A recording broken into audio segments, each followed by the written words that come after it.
It can be quite a daunting thought that the teenage mind is forced to reckon with in that moment when, for no reason at all, they realize that they, someday, will have to do what the adults around them do.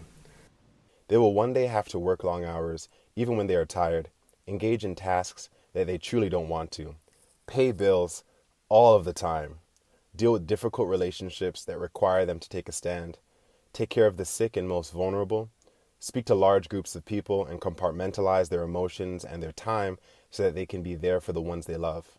Today, we unhappily call this adulting.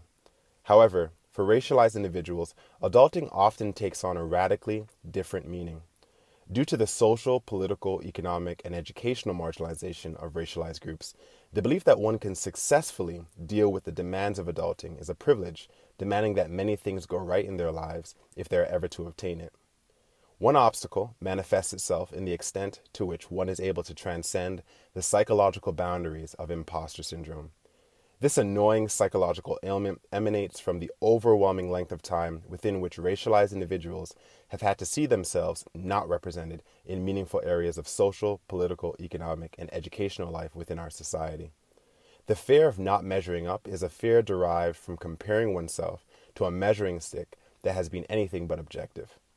Frantz Fanon, in his text Black Skin, White Masks, explores the ways in which we develop a warped view of ourselves as a result of the injustices we often endure.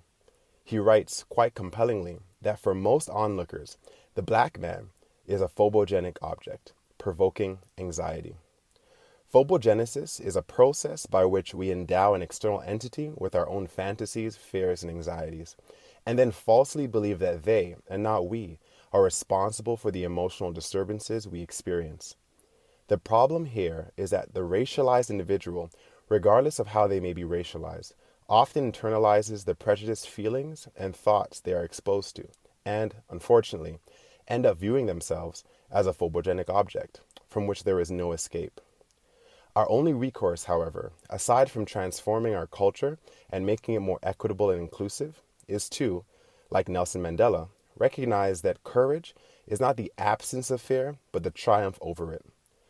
Courage demands that one, momentarily at first, be willing to question the version of themselves that has been force-fed to them from the outside world, in the full knowledge that the outside world has ever so often been a poor judge of what does and does not matter in life.